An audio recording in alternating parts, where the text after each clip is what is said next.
And now Subaru in Season 3 is already inside EMILIA. I repeat, he has entered. He is inside EMILIA.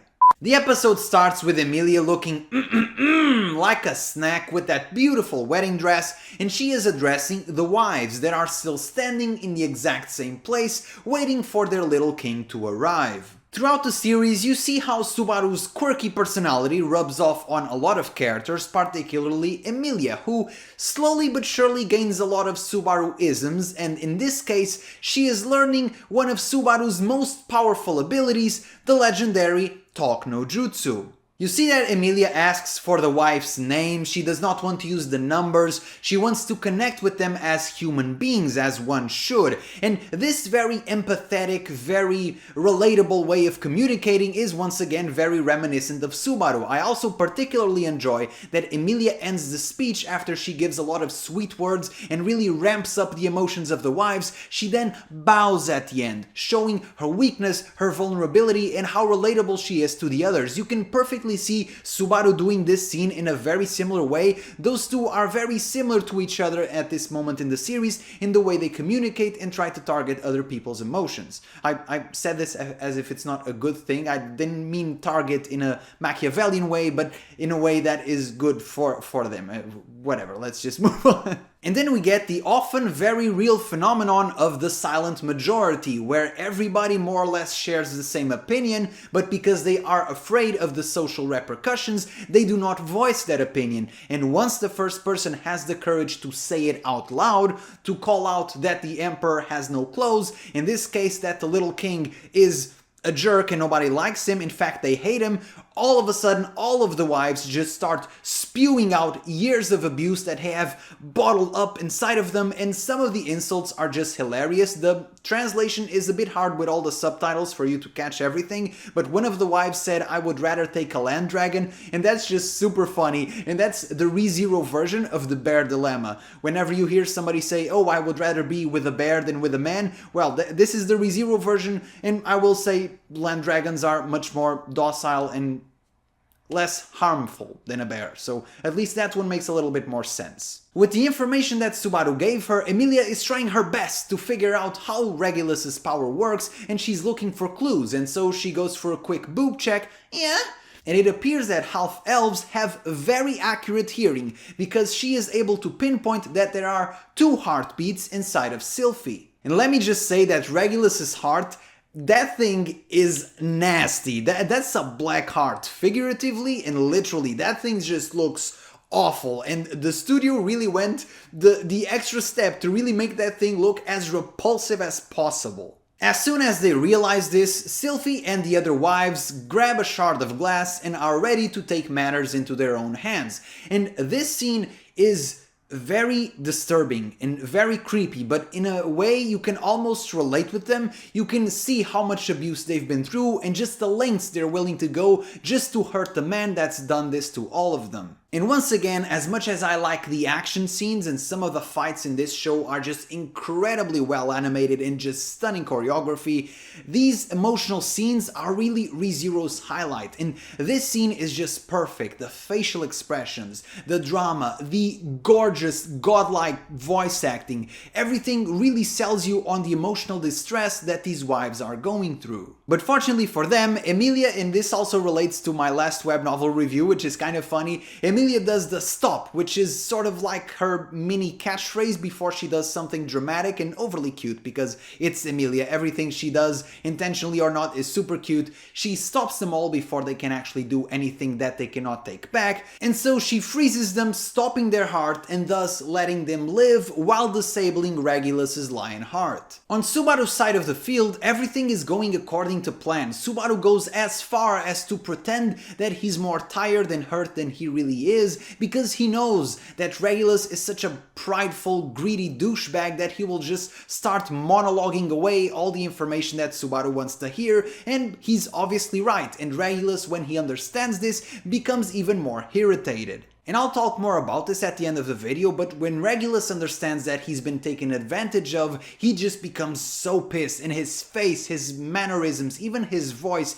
is just so pathetic. But thankfully for him, his patheticness doesn't last long, because he takes a huge ice shard right in the face. It's a tiny detail, but I must address that I love some of the shot designs here. I don't have quite the technical knowledge to be able to verbalize what I want to say, but pretty much when they're standing face to face and you can see the canals of Pristella behind them, I think that shot is super cool. And what is not super cool though is that Regulus's yucky, black, disgusting heart has now infected Emilia, so that's definitely not good, because the dude has taken an hostage without even really trying, and so you can really start to see how dangerous and how repulsive Regulus's power is. It doesn't matter if the wives consent or not, he can just take them and invade them as he pleases. And obviously, since Regulus has the hidden authority of yapping, he just starts gloating about his apparent victory, about the predicament that he has set our protagonists in, but in doing so he also makes fun of Betelgeuse. And this is interesting for two main reasons. The first, which we already knew from season 2,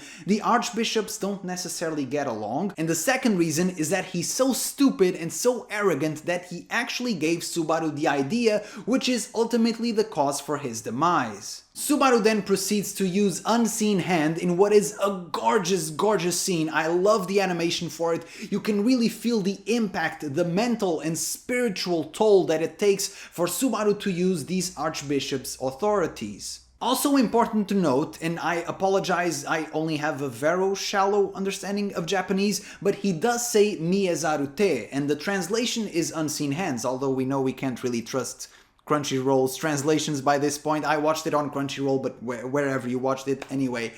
He does say Unseen Hand, Miezarute, and not Invisible Providence. So it is a bit of a callback that he's not using, almost like he's not using his own authority or his version of that authority. He's using the original. He's using Betelgeuse's Unseen Hand as a bit perhaps of a nod to Zeus, or perhaps just out of pride for the man that he defeated, that Regulus is now dissing beyond the grave. As far as I understand, at this point in the series, it's not clear if Emilia has told Subaru her backstory. I don't think so. And even if she told him her backstory, I don't know if she would tell enough information for Subaru to make the connection that Zeus is actually Betelgeuse. So I don't think it was because of that, because he really doesn't have that information. It was mostly a callback to the original Archbishop of Slot, Betelgeuse.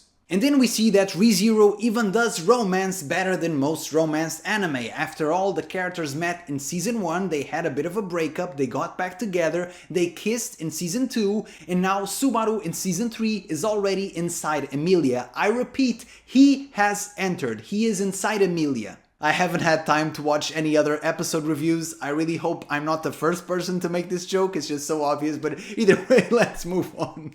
Emilia does recognize Zeus's power and that it is now being used by Subaru, and this is very heartwarming because, number one, it is a connection to somebody that she thought she would never see or feel again, and also because the man who once protected Emilia and was driven crazy in order to do so, that power now belongs to Subaru, her knight, somebody who is also willing to live and die to protect Emilia. The scene is great and amazing, like I said, the voice acting, the animation, even the emotional weight behind it, everything is just so good, but the cynical part of me does want to say, Subaru rarely uses Unseen Hand. It's an extremely heavy toll on his body and mind and soul. So for him to do such an accurate, almost chirurgical movement, and for him to be able to do it successfully at first try, that is very risky. That is a bad ending waiting to come. We can see how in a bad world Subaru just messed up and did a grasp heart from Overlord right on Emilia, and boom, series over. He would have to reset from that point. Thankfully everything goes well and Emilia proceeds to do a sweet chin music right on Regulus's face, and now it's when it's becoming better, because the symbolism of Regulus's clothes being dirty, for example, you can see that now that his power is gone, the facade is gone, and his ugly interior is now being reflected on his appearance. Bro is super dizzy and Emilia keeps hitting him with her ice brand arts, which they didn't really go to a lot of lengths to explain, but pretty much Subaru helped her come up with the Chunibyo name, because obviously it's a Subaru naming. It's one of the many Subaru-isms that Emilia adopted, like I talked about. I do think that since it is the adaptation and not the light novel where they go in extra detail into these types of things, I don't think that the delay for the reveal of the ice brand arts was worth the wait in the anime, because there was no explanation associated with it, if that makes sense. They could have done it earlier, but either way, it's a super cool name drop. And just for reference, if anybody was doubting, Emilia's hammer is super big and it hits hard.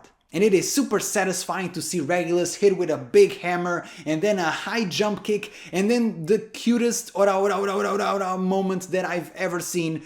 I know that Emilia, this is supposed to be a very emotional scene because Emilia is giving a punch for every wife right on Regulus's face, but the war cries, if you can even call them that, the battle cries from Emilia in her cute voice, say yeah, yeah, yeah, yeah. Everything is just so cute that it does make it slightly harder to take the scene seriously. I giggled a little bit, but still the scene was super satisfying. After Emilia's very intense and very cute moment, it appears that the fight is not over yet because Regulus still has a last resort to use his authority. He can stop his own heart. Obviously, there's a cost associated with this, but unfortunately for him, he's asking for a 1v1, but he did so at the wrong time because there's a glint in Subaru's eye. And is it a bird? Is it a plane? No, it's Reinhardt. And as a blazing ball of flames falls from the sky, we see that it's Reinhardt. And I just love the generic MC aura that Reinhardt has. The dude falls from the sky in a burst of flames and he has that dumb smile like, durr.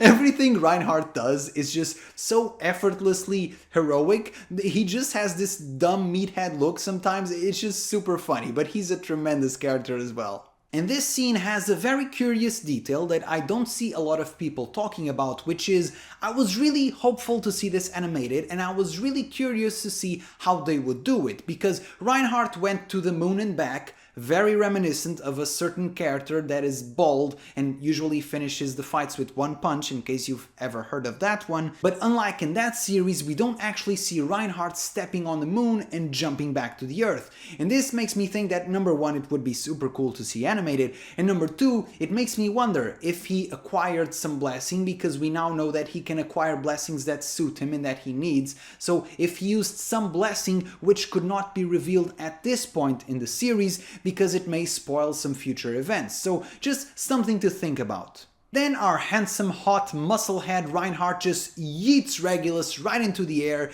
and the dude is just spinning with that derpy face of duh. And we see him having this complete mental crash out where he's just monologuing, just pure yapping all the way through. He's saying nothing of relevance, but he does remind himself of his wives, who are now laughing at him, mocking him for finally losing after so much time. And this scene with all of the wives just mocking him is perhaps even more powerful than the Emilia scene, mostly because it has less cute noises, but for real, in Rezero we learn, especially with our main character, that sometimes the physical pain is not quite as bad as the psychological pain, and here I think that the mental damage that Regulus took from his own yapping midair was even more powerful than the beating that he took to his face. And after Reinhardt delivers his cool one-liner, "I'm a monster who hunts monsters. Ooh, I wish I could be a monster so you could hunt me."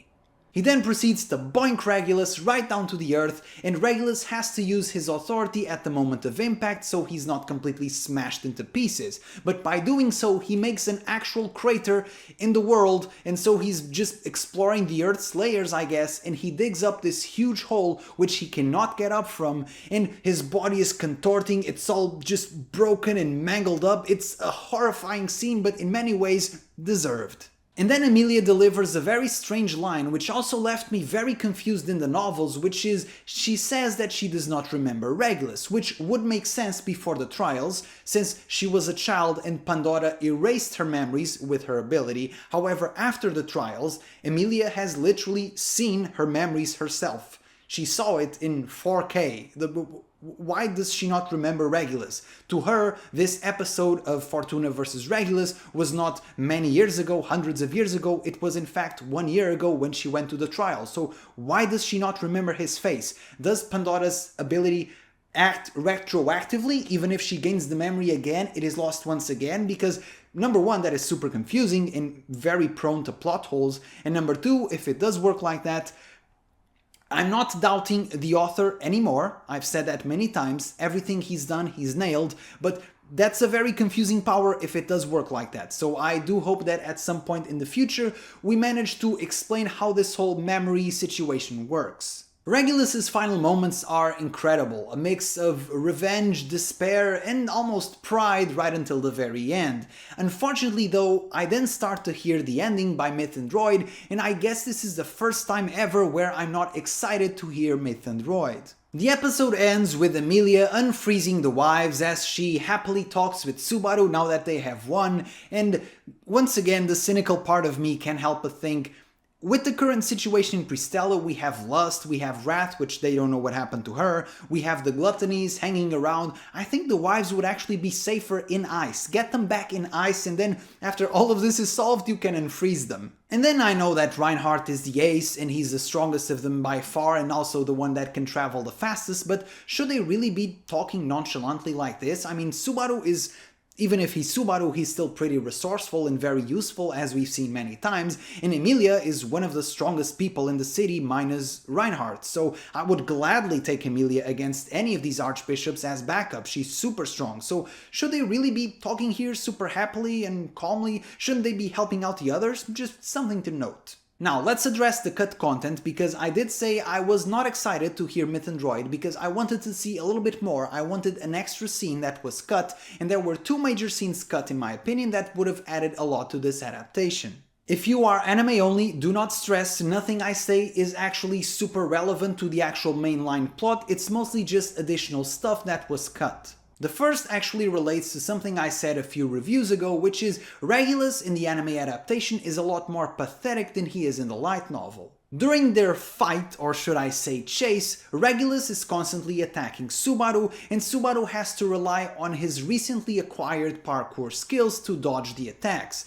This scene is very intense, and not only does it call back to what Subaru learned and how hard he's worked for the past year, and also every single one of Regulus's attacks is a one-shot. Subaru cannot be hit even once or he's gone, he resets immediately. Like I said previously, I don't mind if an adaptation has a different feel from the novels. You see this all the time, for example, with book adaptations where an actor just stands out way more than the original written character did, so sometimes for stories to have different flavors depending on how you consume them is fine for me. As long as the storylines and the important plot details are still the same, I don't mind them having a slightly different feel. However, it must be stated that this is by far one of the biggest differences, I think, from the adaptation to the novels, which is Regulus in the adaptation is a lot more of a loser, a lot more pathetic, and a lot less threatening. He does not feel nearly as much of a threat as he did in the novels. Subaru and Regulus are two sides of the same coin. Subaru is pathetic and weak, but through his own efforts and willpower he managed to become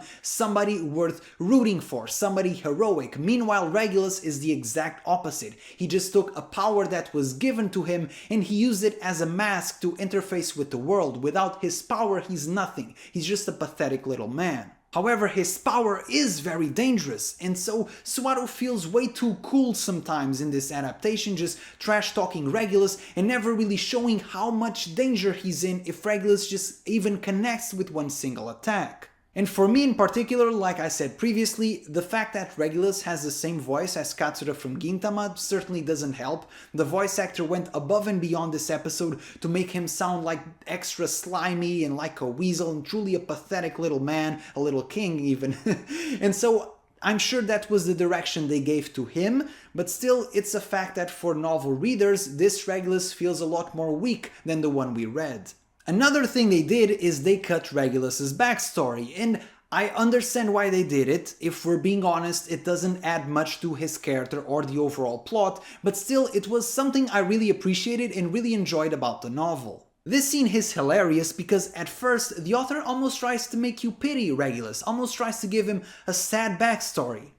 My father, who drowned himself in alcohol, despite never earning a proper income. My mother, whose only talent was griping, day in and day out. And my vulgar brothers, who were always after what was mine. And at first it makes you curious, like, is the author really trying to make me feel sorry for Regulus? Now, but then he does the switcheroo. When I was first chosen by the Witch Factor and gained my powers, I killed them all. and then I killed everyone else in the village who had ever looked at me with contempt, and then I killed everyone in the town who had forced me to live in such a pathetic home, in such a worthless village, and then I destroyed the country, whose incompetent stewardship had left town and villages like that unaddressed. I loved this backstory when I first read it. I laughed out loud, and it really goes to show how different the archbishops are, because for example, Gus, he was a humble, very kind person until he was distorted and transformed by the witch factor, and meanwhile Regulus was the complete opposite. There is no redeeming this guy. From the very beginning, he was a dark, nasty, repulsive person, and once they gave him power, he just unleashed it all without a care for anybody else. He was bad from the very beginning. His redemption story is that there is no redemption. He deserved everything that he got. And nowadays in media, especially with modern movies out of Hollywood, there seems to be a very big obsession with the shades of grey and the villains that are actually just a product of society. I think in fiction there's space for everything, and we should have all types of villains. For example, even in Rezero, we have, let's say, Roswell, a character who arguably did some very evil things, but perhaps the core of his character is not necessarily evil, he was just twisted along the way. And then we have Regulus, and for example Elsa, characters who are just evil through and through and nothing can redeem him. Well, actually Elsa saved Melee, so that's a good thing, I guess. But Regulus, there is no redeeming Regulus, he was just a nasty person, and good riddance. So to finish up on the cut content, I understand why they did it. The parkour scene would have fit Subaru and Regulus's characterization better if Regulus had been presented in another way and was an obvious candidate to be cut. I will confess I'm a bit sad because I was super hyped to watch the parkour scene. Parkour in anime, when it is done well animated, is just so cool to see, and there has been exactly one anime about parkour, I think, which is called Prince of Stride, and I was one of the only 10 people in the entire world that watched that, and it's mid, don't worry about it. But anyway, I was a bit sad about the parkour, but I can see why they cut it. And then Regulus's backstory, obviously I really enjoyed that scene, but if we're being honest, it doesn't really add any new dimension to Regulus's character, so I understand why they cut it as well. I saw on X that some people were very pissed off at the cut content, but either way you can find people pissed off at everything on X, it's just a daily thing. But anyway, I think a cool way to reframe it in your mind is novel readers are privileged because we go through the extra length, because we have the attention span to read a book. Wow, people can read a book, which is a super rare ability nowadays. We get access to additional information, so look at it as a good thing and not a bad thing, if that makes sense. Looking at Arc 5 as a whole, and I think I mentioned this in my season preview, the most likely target for cuts were number 1, the first episode, which they could have started the season already at Pristella, and with some rearranged and masterful dialogue they could sort of get away around it. The anime onlys wouldn't lose much, but they decided to adapt that, okay. And on the counterattack mini arc, the most likely target for cuts are Priscilla and Liliana's storyline, which we saw that the fight between Priscilla and Shirius was a bit cut, and they also cut a bit from the Liliana struggle throughout the tower, so not much of a loss there, but I do understand why they saved budget on that one to give to other more important fights. And also the other one that I fear may be getting the shaft, and I know people don't want to hear this, but it's Garfield's storyline. And guys, listen, I'm not saying I don't like Garfield, I love Garfield, I really like his storyline, but if we're being honest, Archbishops, Australia family drama, Garfield. It's just not as important to the overall plot. So I hope I'm wrong. I hope they do it justice, but I fear that the storyline that may be getting the most cuts from now until the end of the season is Garfield, and I hope to be wrong. Anyway, the episode itself was gorgeously animated. I love the facial expressions on some of these shots, I love the voice acting. I definitely understand why they gave the shaft to Priscilla in order to save budget or animation or animators for this particular episode.